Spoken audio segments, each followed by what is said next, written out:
High PWD candidate of रीनीट 2026। जो सभी PWD candidate रीनीट examination के लिए जाने वाले हैं उन सभी बच्चों को मैं शुभकामनाएं देता हूं। और अगर आपका मोरल डाउन है बच्चों तो मैं आपको बता दूं अभी भी आपके पास समय शेष है कि आप उतना स्कोर जरूर कर सकते हैं कि आपको एक सीट जरूर इस बार काउंसलिंग में मिल जाए। दूसरा, अगर बच्चों आप अपना एम बहुत कम रखा हुआ है आपने, अगर आप मेहनत कर रहे हैं लेकिन आपने सोच रखा है कि मुझे सिर्फ 200 स्कोर करना है, 150 स्कोर करना है, 170-80 स्कोर करना है, 220-250 स्कोर करना है, अगर आपने इतना छोटा लक्ष्य लिया हुआ है बच्चों और कहीं पेपर टफ आ गया तो बेटा आपके ये लक्ष्य अचीव करना आपके लिए मुश्किल हो जाएगा और शायद आप क्वालिफाई भी ना कर पाओ। मैं आपको डरा नहीं रहा, मैं आपको ये कह रहा हूं बच्चों कि आप इन बचे हुए दिनों में अपने लक्ष्य को बढ़ाइए। इवन अगर आप सिर्फ एक सब्जेक्ट ही पढ़ रहे हैं, सिर्फ बायोलॉजी भी पढ़ रहे हैं और उसमें अगर आप सिर्फ 150 टारगेट कर रहे हैं तो इसका मतलब आपकी तैयारी बहुत बहुत बेकार चल रही है बच्चों। मुझे ये कहने में बिल्कुल भी डर नहीं है, ना इस बात की कोई चिंता है कि आपको ये बात बुरी लग जाएगी। देखो बच्चों, दवाई कड़वी जरूर हो सकती है लेकिन आपके भविष्य के लिए बहुत जरूरी है। ठीक, मैं बेटा सिर्फ एक काउंसलर नहीं हूं, मैं सिर्फ आपको मेंटोर नहीं कर रहा, मैं एक बड़े भाई की तरह।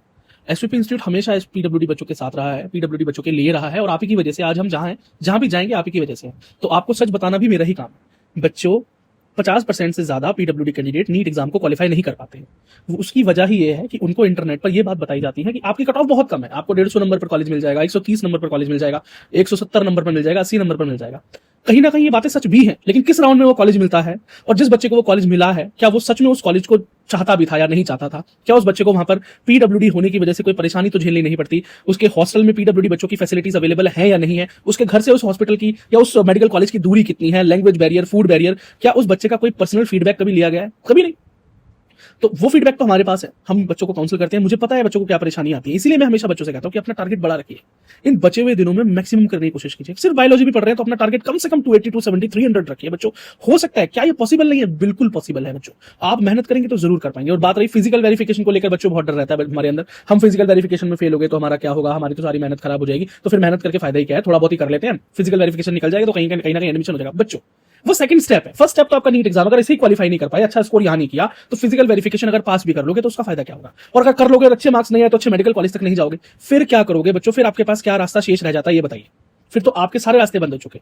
तो सिर्फ फिजिकल वेरिफिकेशन के डर को अपने दिमाग से निकाल दीजिए, वो सेकंड स्टेप है। जिस प्रकार से आप नीट की तैयारी कर रहे हैं उसी प्रकार से फिजिकल वेरिफिकेशन की भी आप तैयारी कीजिएगा। एसवीपी इंस्टीट्यूट का पीडब्ल्यूडी प्रिपरेशन प्रोग्राम इसीलिए तो तैयार किया गया, आप ज्वाइन कर लेना हमको एज ए मेंबर। हम आपको गाइड करेंगे बच्चों, हम आपको तैयार करेंगे मेंटली एंड फिजिकली, तो आपके चांसेस बनेंगे। तो अब डर क्यों रहे हो बच्चों? अभी आपका पहला चैलेंज नीट एग्जाम में बेहतर करना है, तो आप बेहतर कीजिए। ये मेरा आप सभी को सुझाव है बच्चों, बाकी आपको जैसा लगे आप उस तरह से कैरी कीजिए। वीडियो को लाइक कीजिए, शेयर कीजिए, अपने सुझाव कमेंट सेक्शन में, अपने सवाल कमेंट सेक्शन में हमसे पूछिए। मिलता हूं आपसे लाइव सेशन में। All the very best. और अगर आप मेंबर बन चुके हैं, सब्सक्राइब बटन पर क्लिक कर चुके हैं और ज्वाइन बटन पर क्लिक करके मेंबरशिप ले चुके हैं, तो हम मिलेंगे जल्दी ही मेंबर्स ओनली लाइव सेशन में। All the best, thank you so much.